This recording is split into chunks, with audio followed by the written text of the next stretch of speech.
In hotel development, mass hiring is a mathematical equation designed to solve for volume. Assembling the pre-opening executive team requires a different focus, where architectural strategy takes precedence over simple headcount.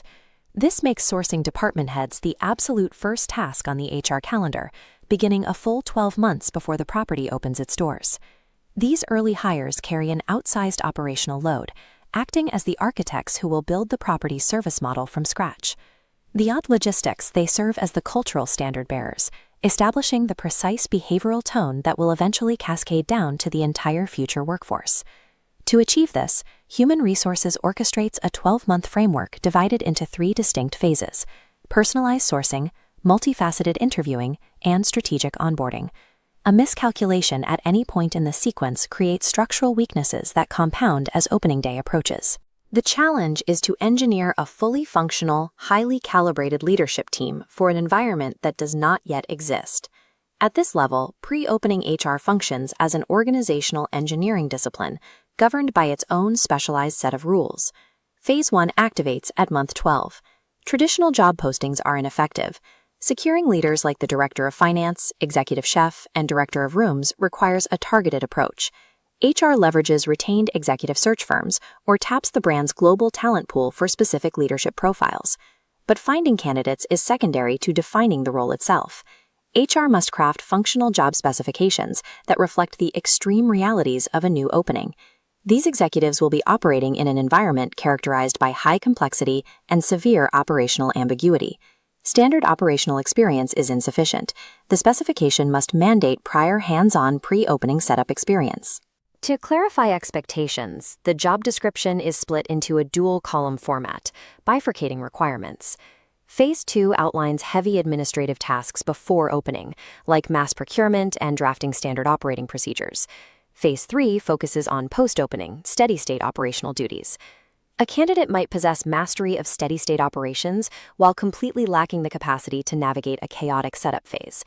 This document acts as a hard filter, ensuring incoming leaders have the agility for Phase 2 and the endurance for Phase 3.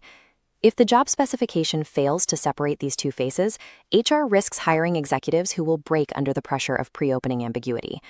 Moving to the second phase, we enter the interviewing matrix. At the executive tier, technical competence is assumed. The primary tool becomes the behavioral competency assessment.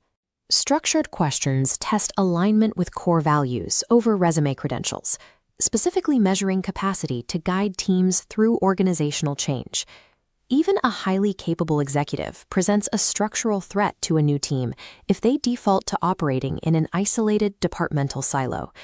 To neutralize this threat early, HR employs the cross-functional interview. In this matrix, a candidate for executive chef is evaluated by peers outside their discipline, like the director of sales or finance.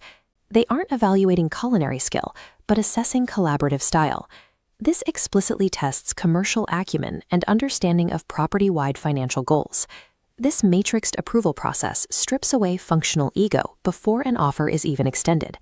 The resulting leadership team operates as a network of interdependent partners, rather than a collection of isolated experts.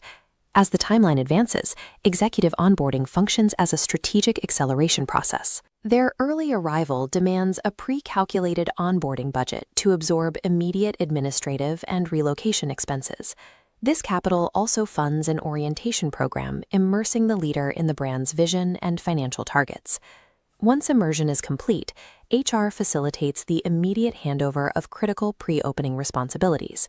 For instance, the executive housekeeper must instantly pivot from orientation to initiating mass linen procurement.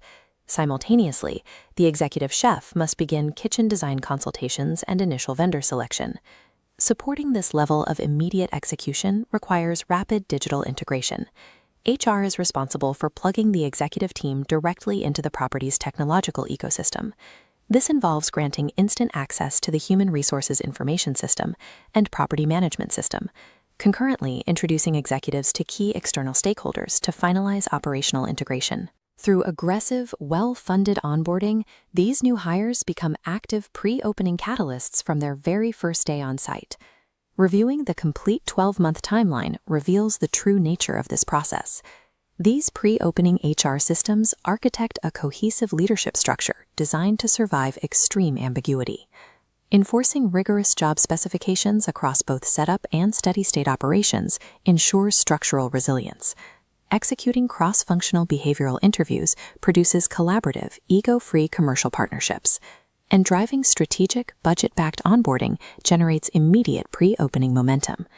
This precise architectural methodology forms the academic core of the executive development programs at the Europe Hotel School London. When a leadership team is culturally aligned and technically prepared a full year in advance, the property is insulated against the chaos of opening day. Framing early, matrixed leadership recruitment as a strategic investment secures a hotel's long-term commercial performance.